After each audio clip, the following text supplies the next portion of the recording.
जय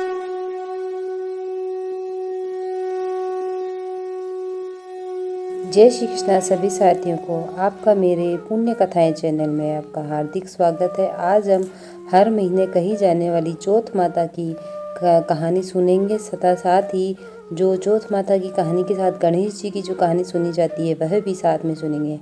आइए शुरू करते हैं।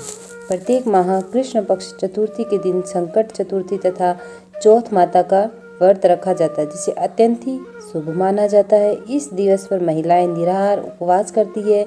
रात्रि को चंद्रोदय होने पर अर्घ देकर तथा कृष्ण जी, गणेश जी एवं चौथ माता की पूजा करके लड्डू का भोग लगाकर भोजन ग्रहण करती है। वैशाख कृष्ण चतुर्थी से ही चौथ माता का व्रत प्रारंभ करते हैं। आइए सुनते हैं चौथ माता की व्रत कथा। एक बुढ़ी अम्मा के ग्वालिया बछलिया नाम का एक बेटा था। बूढ़ी अम्मा अपने बेटे से बहुत प्यार करती थी और उसके लिए 12 महीने की चौथ के लिए व्रत किया करती थी। बूढ़ी अम्मा का बेटा हमेशा लकड़ी काट कर लाता और दोनों माँ बेटे बाजार में लकड़ियाँ बेचकर अपना गुजारा करते थे। बूढ़ी अम्मा रोजाना लकड़ियों में से कुछ लकड़ी अलग रख देती और चौथ के दिन बेटे से छुप कर उन्हें बेचकर सामान लाती और 5 चूरमे के लड्डू बनाती थी। एक लड्डू अपने बेटे को खिलाती और एक लड्डू खुद खाती थी।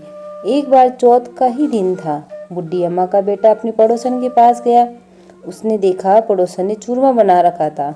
उसने पड़ोसन से पूछा कि आज क्या त्योहार है जो आपने चूरमा बनाया है। पड़ोसन बोले कि मैंने तो आज ही बनाया है। आपकी माँ तो हर चौथ के दिन चूरमा बनाती है, आपको खाने के लिए नहीं देती है क्या? तो बेटे ने कहा, हाँ देती तो है।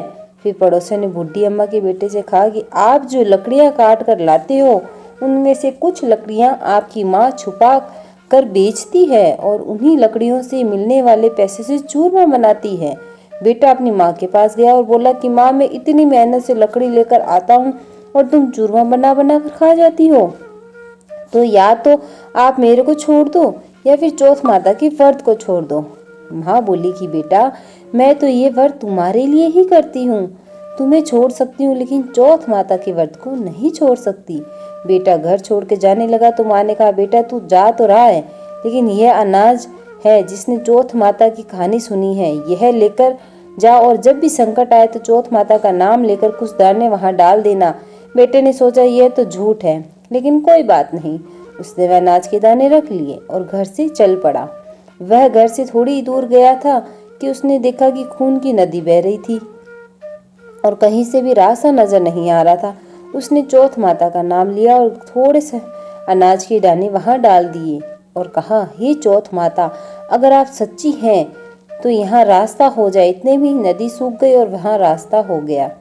वह आगे बढ़ा और जंगल में पहुंचा। थोड़ी देर रात हो गई और जंगल में जंगली जानवर बोलने लगे। उसे बहुत डर लगा तो उसने चौथ माता का नाम लेकर वहां पर कुछ अनाज के दाने डाले और कहा, हे चौथ माता, मुझे रास्ता दिखाओ वरना ये जानवर मुझे खा जाएंगे। इतने में रास्ता मिल गया। चलते चलते वह एक राजा के नगर में जा पहुंचा। वहां का राजा हर महीने एक आदमी की बलि देता था। जब वह एक बूढ़ी अम्मा के घर गया तो देखा कि बूढ़ी अम्मा पूड़ी बनाती जा रही थी और रोती जा रही थी। तो उसने पूछा, हे बूढ़ी माई, रो क्यों रही हो? तो बूढ़ी अम्मा ने कहा, मेरा बेटा एक ही है और आज उसे राजा के पास बलि के लिए जाना पड़ेगा। यह पुड़िया मैं उसी के लिए बना रही हूँ। तो लड़के ने कहा कि आप पुड़िया मुझे दे दो, मैं आपके बेटे के बदले राजा के यहाँ बलि देने चला जाऊंगा। बूढ़ी अम्मा ने उसे पूड़ियाँ दे दी। रात को सोते समय उसने अम्मा से कहा कि जब भी राजा का बुलावा आए तो आप मुझे बता देना। आधी रात को राजा का बुलावा आया तो बूढ़ी अम्मा सोचने लगी कि पराए बेटे को बलि चढ़ाने के लिए कैसे भेजूं। इतने में ही वह उठ गया और बूढ़ी अम्मा को बोला कि मेरा थैला और लाठी दे दो। बूढ़ी अम्मा ने सोचा कि आज तक कोई वापस नहीं आया, यह भी नहीं आएगा। राजा के आदमी उसे ले गए और आवा में उसकी चिनाई कर दी। जब उसने चौथ माता का नाम लेकर कहा, हे चौथ माता, आपने पहले भी 2 संकट टाले हैं तो यह संकट भी टाल दो। इतने में आवा पककर तैयार हो गया। 2-3 दिन बाद आवा के पास बच्चे खेल रहे थे। उन्होंने आवा पर पत्थर मारा तो उसमें से आवाज आई। बच्चे राजा के पास जाकर बोला कि राजा जी, आवा पक गया है। राजा ने सोचा 6 महीने में आवा पकता था, 3 दिन में आवा कैसे पक गया? राजा के आदमी ने वहां जाकर देखा तो वहां पर सोने चांदी के कलश हो गए। जब उनको उतारने लगे तो अंदर से आवाज आई, धीरे धीरे उतारो, अंदर मानस है। राजा के आदमी बोले, इसमें तो कोई भी नहीं बोलता था, आज पहली बार कौन बोलने लग गया है? कोई भूत बोलने लग गया क्या? आवा के अंदर जाके देखा तो अनाज लगा हुआ था। राजा के आदमी को उसने सारी बात बताई तो राजा आए और पूछा कि तुम कौन हो, तुम बच कैसे गए? तो वह बोला, मेरी माँ चौथ के व्रत करती है तो मैं तो चौथ के प्रभाव से बच गया।